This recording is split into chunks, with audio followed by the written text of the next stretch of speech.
Joining me now from Washington, D.C. is Patrick Tucker, a futurologist and author. And in Leicester, Mike Simpson from the university's new Department of Transtemporal Studies. Its homepage appeared online today to coincide with Back to the Future Day. Mike Simpson, let's get the ties out of the way first. Talk us through your outfit. Well, I'm very pleased to see that. I'm pleased to see you've gone very retro today, wearing an old 1980s style single tie. Very good. Yes. Yes, in the future, they said we'd all be wearing double ties, so why not? Well, why not indeed? I have to confess that I was a student at Leicester University once. It was never as much fun as it clearly is today. Well, we like to be at the cutting edge of modern technology, and you can't be more cutting edge than slightly in the future. Indeed. Patrick Tucker, let's talk about what they got right and what they got wrong. Talk us through all that. Well, so the film broadcasts or forecasts a wide variety of different breakthroughs that transform life, and the ones that they got right, this is interesting, all have to do with information technology making huge leaps and bounds, and that shows up in a couple of different ways. There's a point where Marty McFly has a conversation with his boss and also with a coworker. It occurs over a medium that looks a lot like Skype, but the bandwidth is enormous. The resolution is crystal clear. There's no fuzzy sort of, getting in and out the way, today we use Skype. So what they saw in many ways was that information technology would give you the opportunity to have a telecommunication with somebody on the other side of the world. What they didn't foresee is that A, we would stop using faxes, and B, we would use that service to create entirely new forms of content. We would use it to create Facebook and Twitter.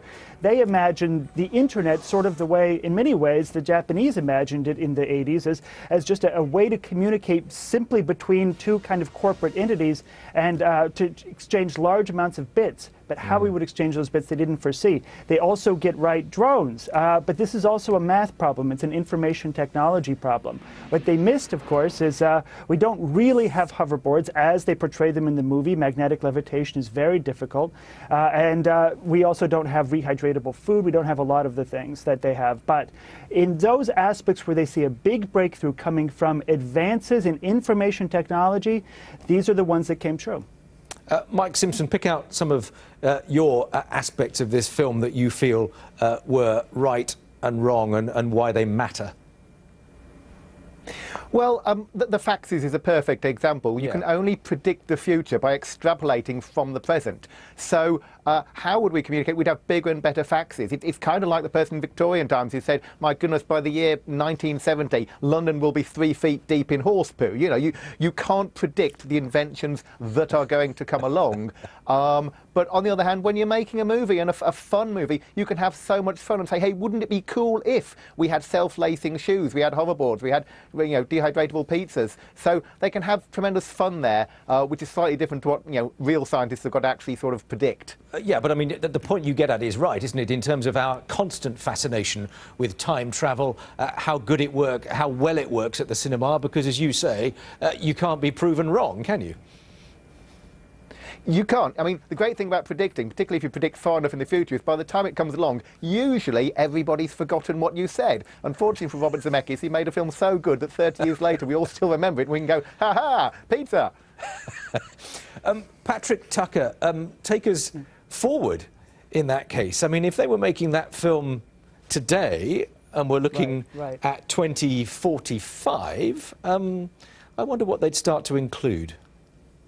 Well, so today we continue to have this conversation about magnetic levitation, not towards hoverboards, but towards trains. So if you were to remake that today, surely there would be a hyperloop. There may be some forms of atomic teleportation, not so much of people, but of different materials and things like this. And you would, most importantly, I think, continue to see these enormous breakthroughs in information technology resulting in ever faster, ever more capable computers capable of doing more things. So surely you would see a big presence of artificial intelligence in a lot of ways. You would probably see more menacing drones. And when we talk about this tonal shift in the way we discuss the future, going from light to dark, in many ways, artificial intelligence is kind of the turning point for that. We have a lot of very mixed feelings about how smart computers have become.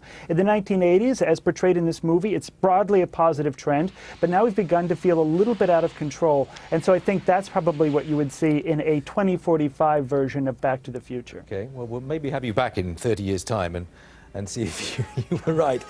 Mike Simpson, I need to quiz you a little bit more closely on the Department of Trans-Temporal Studies at Leicester University, because a little birdie tells me that this might not be quite as serious as you were making out initially. Oh, heaven forfend. Well, it's not actually, we haven't actually got one yet, but we'd like to think we would have one in the future, and if we do, we'll look really, really prescient, having set up the website for it in 2015. Right, so the website's up, is it, but the department's a little bit behind? Yeah, let's say it's under development. But we'll come up with something in about 20 years, and then just send all the staff back 20 years, and they're probably waiting for us there now. Right. And students presumably are about to be signed up as well. It's all in the wrong order, this, isn't it? Well, the great thing about a degree in time travel studies is that you'll be able to find out what sort of qualification you get at the end right from your first year. I really do. Yes, I think I've exhausted this line of questioning. It's very good to have you both on. Thank you both very much indeed. Mike Simpson there with his 2 ties in Leicester. Patrick Tucker, Oakland neck shirt in Washington, D.C. Thank you both very much indeed.